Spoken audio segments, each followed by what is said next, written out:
pessoas, tudo bem com vocês? Finalmente chegou esse vídeo. Ouviu, Marcos Vinícius?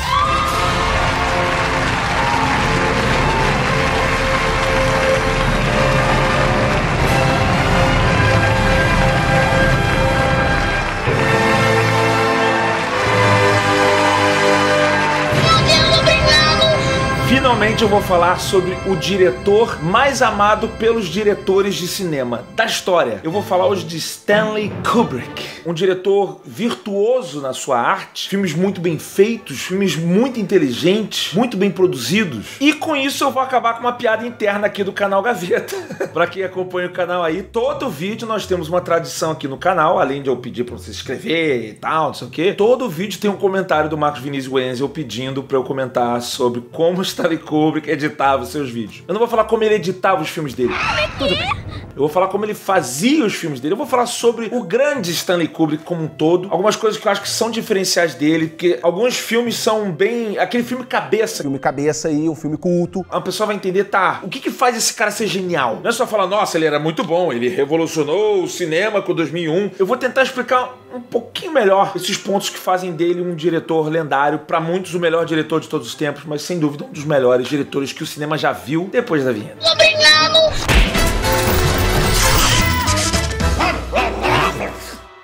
Bom, pra começar a falar do Kubrick, deixa eu primeiro falar sobre a pessoa em si, o artista em si.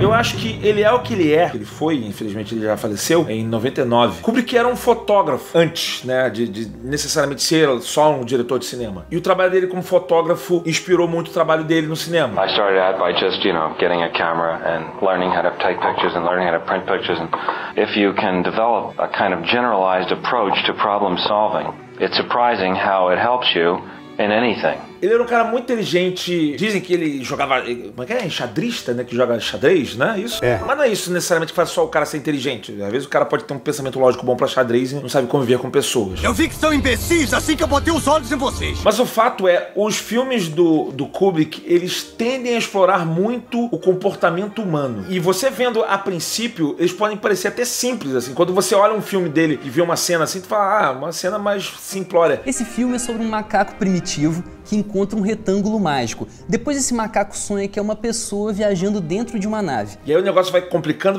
tu acha que você tá entendendo, de repente você vê que você não tá entendendo, mas ele pega muito de minúcias do comportamento humano, ironias e coisas que a gente fala, que a gente se comporta, sabe, que ele vai esmiuçando, sabe. É difícil falar disso porque é muito subjetivo, mas quando eu falo dessas ironias do comportamento humano, tem uma cena que mostra isso aí muito bem, que é a cena, eu acho que é do Dr. Strangelove. Os caras estão brigando lá no negócio militar, e aí o cara fala assim, para com essa briga, nós estamos na sala de guerra. Gentlemen, you can't fight in here, this is the war room. E tu fica, sabe assim? Se a gente tá na sala de guerra, não é pra gente discutir uma briga. Você entende que tem várias camadas nessa mesma frase, e ela por si só é uma frase extremamente irônica. Não é por acaso que o cara escreveu isso. É disso que eu tô falando. A princípio, é só um cara falando pra parar a briga. Mas se você for parar pra pensar no que essa frase significa, é bem mais que isso. Fala muito mais sobre como são os humanos, fala muito mais um pouco de antropologia. Eu sei que eu mais uma vez vou falar de antropologia aqui. Da pessoa saindo daquela situação e enxergando, sabe? O marciano olhando aquela cena e falando, curioso, eles estão falando pra não brigar, mas eles estão numa sala que é feita para bolar brigas. I guess you're just gonna have to get that plane, Dimitri.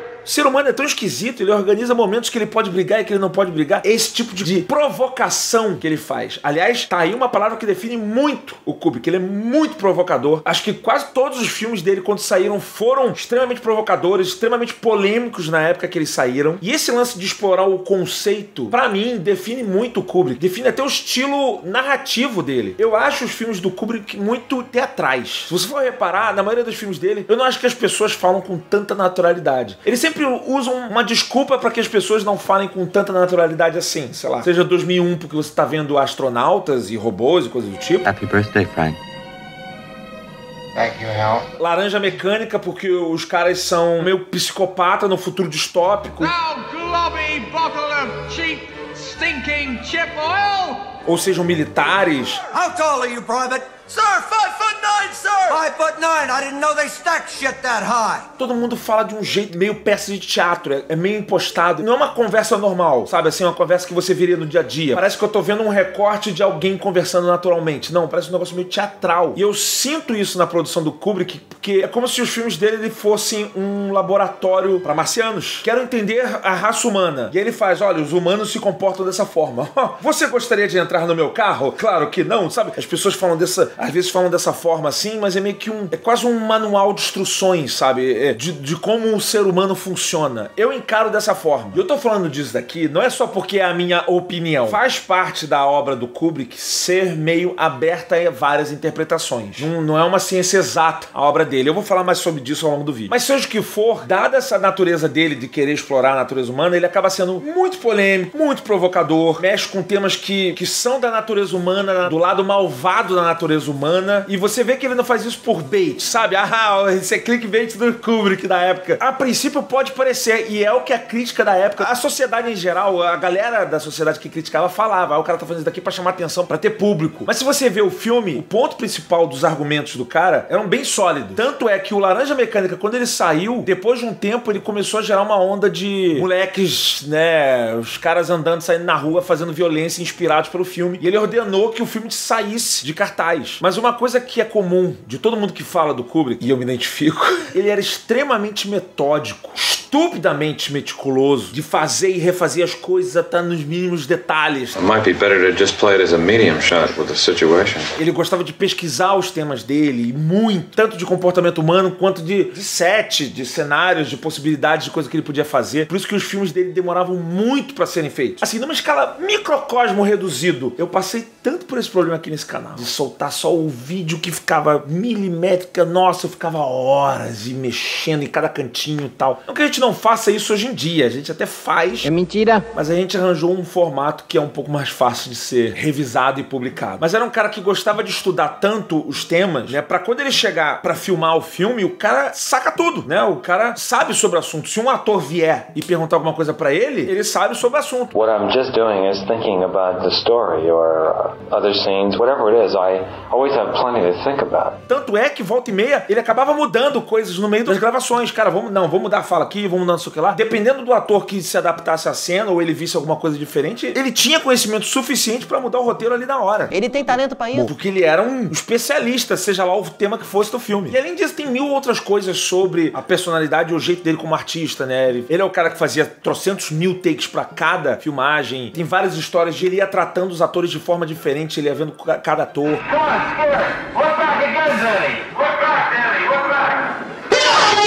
A atriz do Iluminado, ele viu que ele tinha que pressionar ela um pouco mais pra deixar ela nervosa mesmo pro filme, então ele deixou ela daquele jeito. Ele deu uma certa pirada ali no Jack Nicholson. Ele ia cutucando e provocando os atores para que eles atuassem, ele ia extraindo o máximo dos caras, sabe? Mas nenhum desses pontos funcionaria se ele não se preocupasse com as bases todas que o filme precisa ter, como por exemplo, roteiro.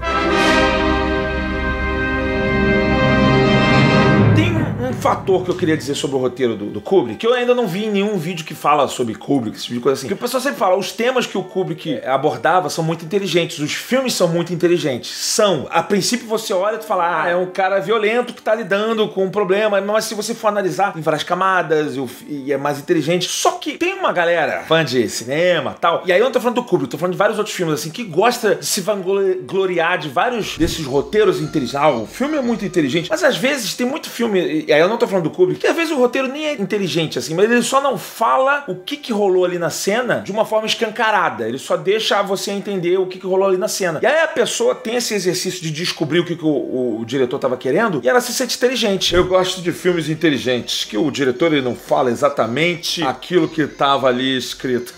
É a soberba dele. E eu não acho que necessariamente um tema ele está aberto à interpretação na hora ou não, faz o roteiro ser inteligente. Acho que o que faz o roteiro roteiro ser inteligente é você abrir uma discussão real, complexa, sabe assim? Não é você descobrir 1 mais 1 é igual a 2. É o famoso te botar pra pensar. Tem razão esse ponto aí. Será que é isso aí? Será que não é? Será que o ser humano se comportaria assim ou não? O que eu faria no lugar desse protagonista? Será que todo mundo reagiria dessa forma? Será que é só eu que bebo? Isso pra mim é um roteiro inteligente. E eu não tô dizendo que um filme bom tem que ter um roteiro super inteligente. Isso é um estilo como vários outros. No caso dos roteiros do Kubrick, dos filmes do Kubrick, grande parte deles não entrega exatamente o que tá acontecendo ali. Você às vezes entende, você às vezes você não entende, mas o lance de você deixar um filme aberto pra possíveis interpretações diferentes de uma mesma cena funciona bem quando o filme ele tem muitas camadas. Você pode ter várias interpretações diferentes e ele sabe disso. Por isso que é inteligente. Tanto é que se você assistir um filme do Kubrick em momentos diferentes da sua vida, é possível que você tenha interpretações diferentes do mesmo filme. Isso aconteceu comigo e eu falei no filme... Lembra que eu fiz o top 10 de filmes de terror? Não. E eu botei o Iluminado lá em cima,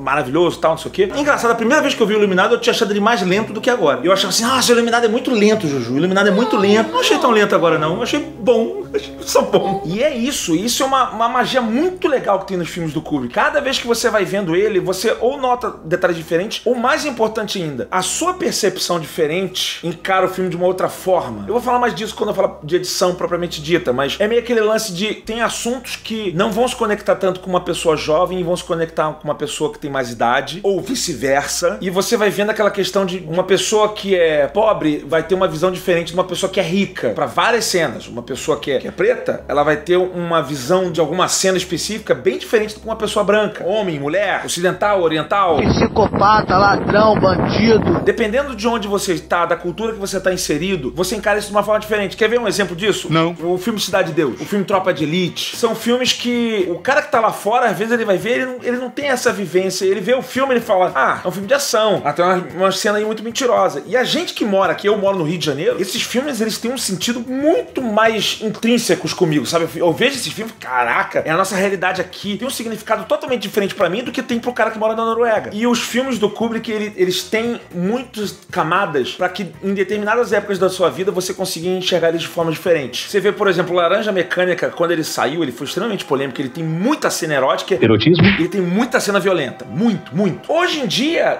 isso se perde. Tem filme muito mais violento, muito mais erótico. E aí, quando eu revi esse filme, eu nem lembrava mais desse filme, eu revi ele agora, recentemente, e o erotismo dele leva a um outro lado, sabe assim? Ele faz se sentir um pouco diferente. Você gosta muito. E esse lance da interpretação aberta, ela é meio flutuante, porque se você for reparar, alguns elementos desses filmes, ninguém chega a um consenso. Sei lá, eu tô falando do Laranja Mecânica aqui. O erotismo do Laranja Mecânica. Tem várias cenas que remetem a muita coisa erótica. Muita. Tudo é fálico. Tudo não sei o quê. Se você perguntar pras pessoas, um crítico, eu já vi, sei lá, 3 críticos diferentes falando 3 versões de por que tem muitas referências eróticas no filme. E os 3 não são 100% iguais. O primeiro que eu vi, não. Tem muitas referências eróticas porque tá remetendo àquele futuro distópico e tá fazendo uma referência à perdição e o cara vai ter a salvação com a religião e tal, não sei o quê. E aí eu vi um segundo cara falando uma outra coisa, que o erotismo no filme, ele significava meio que a perversão do protagonista. Eu concordo um pouco com esse. Mas aí depois eu ficava assim, mas a perversão também do erotismo tá presente em várias camadas sociais, né? Quando ele vai na casa lá da velha que é rica, assim, ela também tem lá as partes eróticas e tal, mas ele entende que ao longo do filme que esse erotismo que ele tem que ser controlado dentro do que é permitido da sociedade, que essa é a conclusão no final,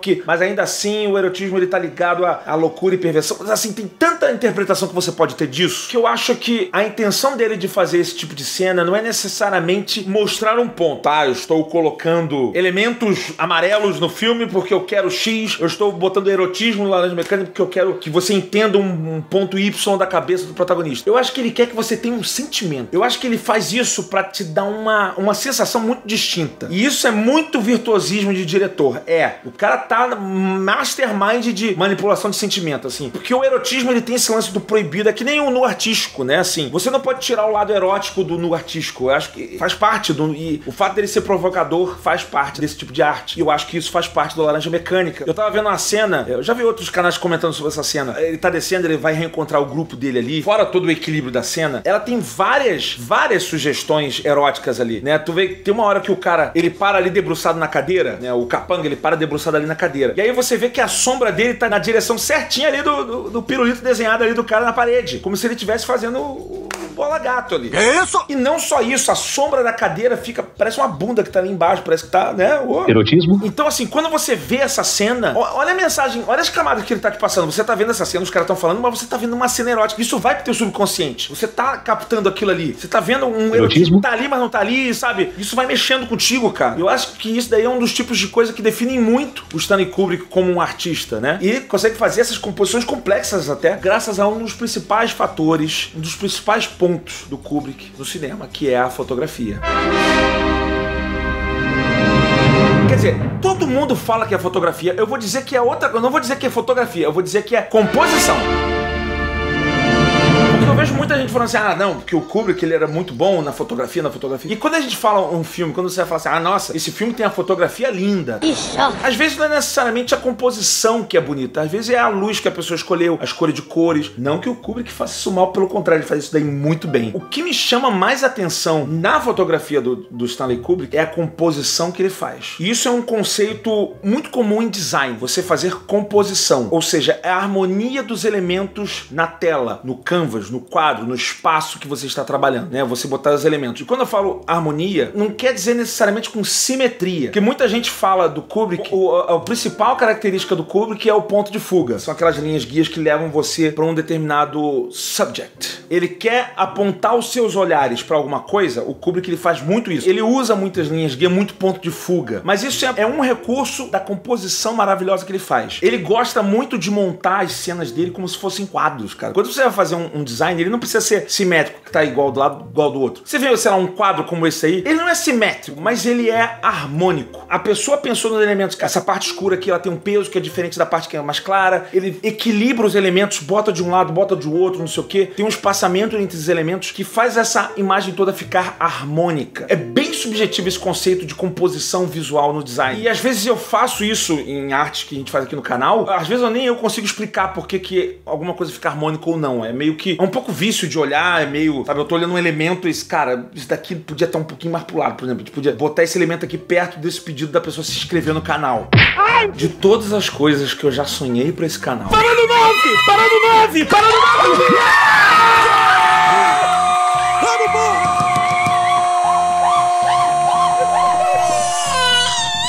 Provavelmente 1 milhão é a que eu mais sonhei. É uma marca, sabe? A gente precisa dessas marcas. É importante a gente chegar nessas marcas pra gente, como criador, né, de chegar num número importante, pro nosso comercial, pra gente continuar vendendo propaganda aqui no canal e pra você tá por dentro do conteúdo que a gente solta. A gente tá soltando cada vez mais vídeos, então se inscreva. Se inscreve! Mas voltando pro Kubrick, é muito comum quando vai ter uma cena do Kubrick, tá lá uma pessoa parada, as pessoas ficam paradas, parece um quadro. A pessoa tá numa pose específica, assim. Todos os filmes dele, acho que tem uma cena dessa, sabe? É que no universo do Stanley, sonho e realidade se misturam. Fora a cena clássica do Kubrick, que é aquele close no olhar da pessoa com a cara assim, a cara meio perturbada, mas também tem um lance do quadro encenado, ele prepara os elementos. Tem no Iluminado, tem 2001, tem Nascido pra Matar. Eu lembro agora, por exemplo, no Laranja Mecânica, logo no início, que é aquela cena clássica, né, do protagonista que ele tá olhando assim, conforme vai abrindo o quadro, você vai vendo, os capangas dele estão colocados ali, não é de forma simétrica, mas você vê que é harmônico. E uma coisa que ele tem, que é melhor ainda, ele pensa não só no layout parado, mas no layout em movimento. Então, conforme a câmera vai chegando pra trás, vão entrando outros elementos em cena e a composição muda e continua linda. São elementos, é meio caótico, é meio não, mas se você pausar, cara, é um quadro. E nessa que é um quadro, você vê que ele escolheu metodicamente as cores que estão aparecendo ali, o posicionamento das pessoas, o posicionamento de membros. Ele deve ser aquele cara que mexia, não, bota a mão pra cá, faz assim, cabeça pra cá, isso aqui. É posicionado, parece uma foto. E o negócio vai se movimentando. E essa noção que ele tem de composição também em movimento tem muito a ver com a edição que ele fazia nos filmes dele.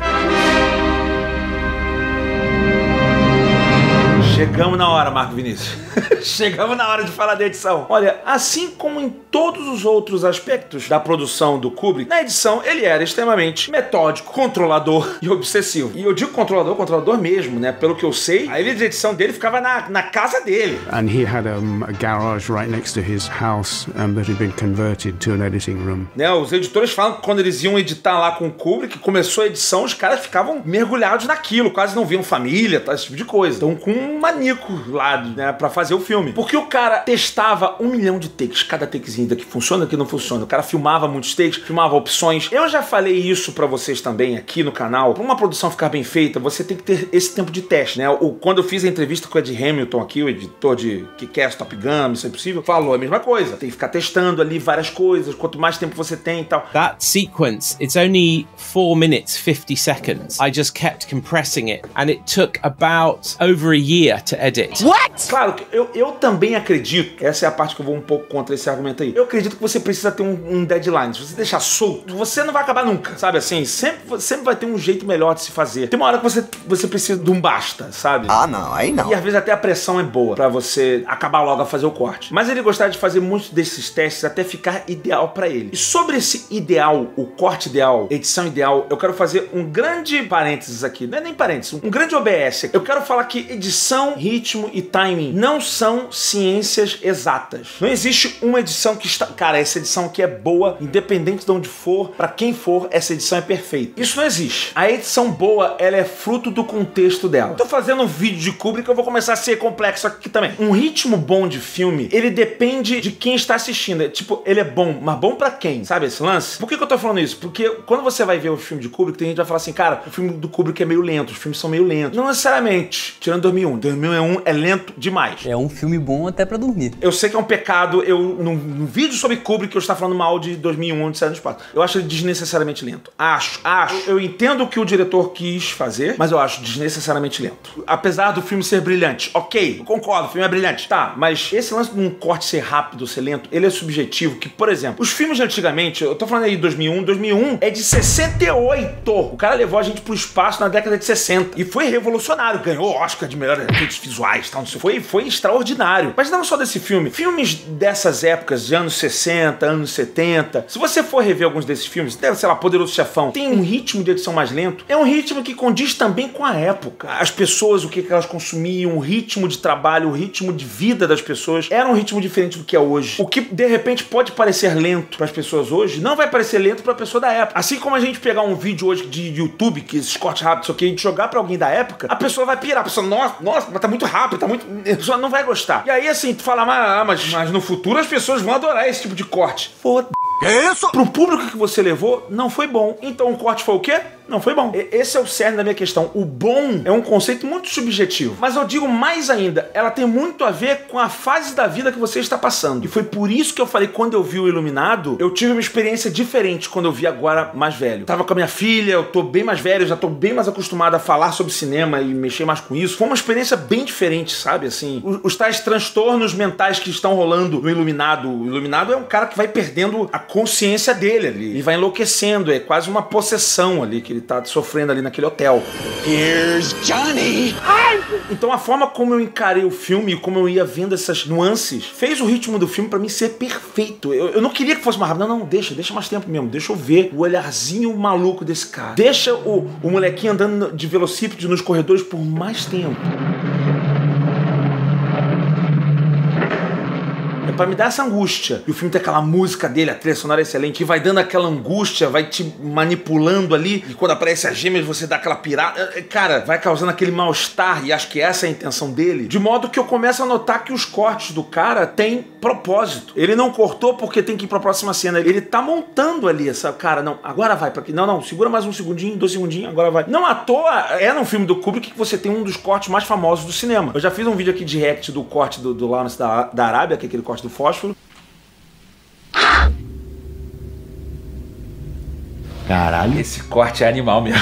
Mas eu diria que os 2 cortes mais famosos do cinema é aquele do fósforo e o corte do osso, Takap, sei lá, de 2001, Odisseia no Espaço. Que é um corte muito brilhante, porque é um corte que conta uma história. Você tá com o osso pra cima, imediatamente corta pra uma nave na mesma posição. Você entende que existe uma correlação direta entre essas 2 cenas. Que aquela nave chegou diretamente de uma evolução de tudo que aconteceu a partir daquele momento que eles encontraram o monolito, blá, blá, blá, blá, blá, blá, blá. E podem ter outras interpretações, eu sei, mas isso é o tal do corte motivado. Coisa que ele faz montando com maestria, e também outra coisa que o Kubrick sempre fez com maestria, que eu já falei aqui também no canal que eu gosto muito, que é quando o cara vai montando a edição junto com a música. A música vai pontuando os momentos e ele vai trabalhando a música para que ela mexa no emocional das pessoas. E esse também é um ponto legal de se falar do Kubrick, a música. É um cara que botava música não só pra botar um ritmo no filme, ele bota muito ritmo no filme, mas também pra botar o clima certo que a pessoa deveria sentir assistindo aquilo ali. E eu falo isso daí com muito carinho, porque isso faz muito parte do meu estilo de edição. Eu gosto muito de escolher uma música, não só porque ela combina com o tema, mas com o sentimento que eu quero que a pessoa tenha. Eu vou matar o Vin Diesel.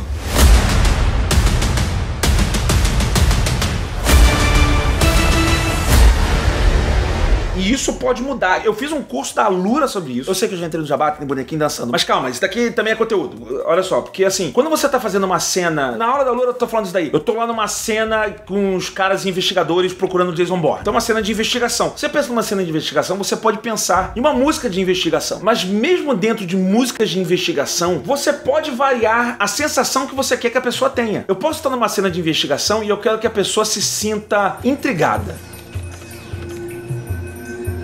Who the hell is that? E aí você bota uma música, combina com você tá no escritório, você tá vendo coisas pela câmera, mas você tá intrigado. The hell is that? Eu posso botar uma cena de investigação, mas ela tem um senso maior de urgência.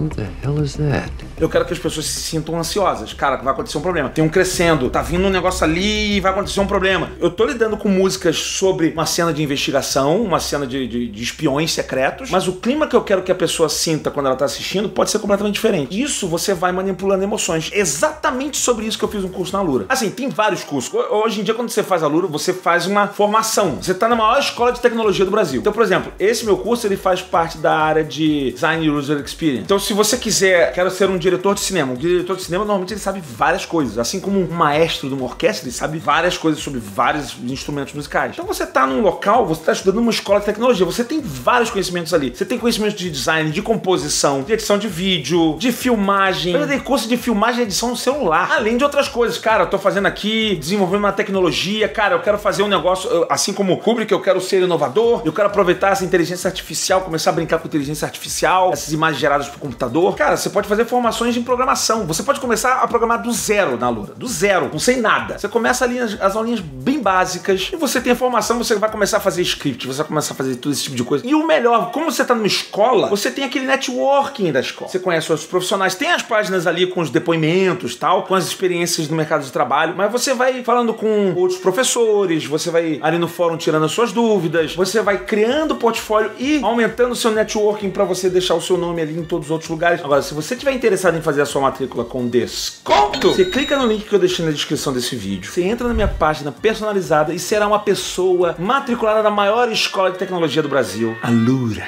Dito isso, eu acho que a gente não pode desassociar Kubrick de música. Boas escolhas musicais, eu gosto muito. E nisso ele tem uma coisa que ele se dá bem. Muitos filmes de época, 60, anos 70, eles acabam ficando um pouco datados porque eles usam uma trilha sonora da época, muito sintetizador.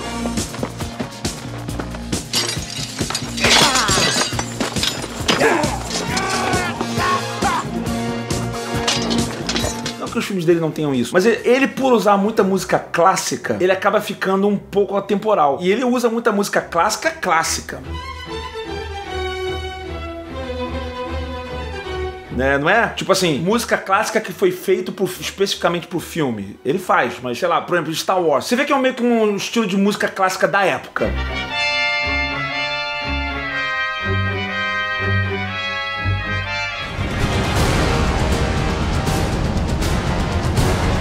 Não é tanto o tipo de música clássica que é feita pros filmes hoje em dia. Tem muito coro.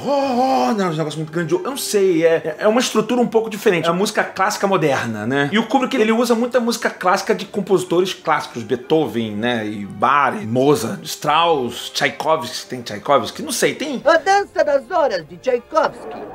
Muitos compositores clássicos. E isso acaba dando essa sensação de atemporalidade nos filmes dele.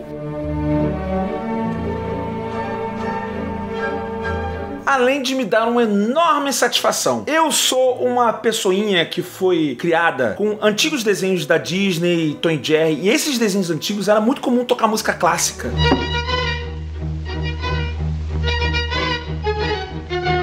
Grande do meu repertório de músicas clássicas eu ouvi em desenho animado, cara. Seja de Mozart, Beethoven, Tchaikovsky, seja lá o que for. Então, ok, ele já me ganha um pouco por isso, mas eu acho que essas músicas, elas são clássicos, não são à toa, porque são excelentes músicas, são lindas, elas mexem com a gente, e ele acaba ressignificando elas, colocando no contexto dos filmes dele.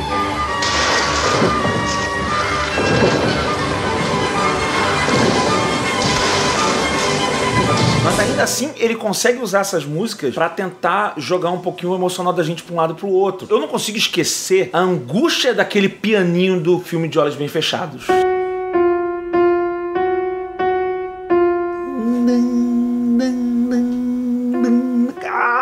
Pianinho desgraçado! Mas assim, é perfeito. Ele é angustiante, ele dá raiva.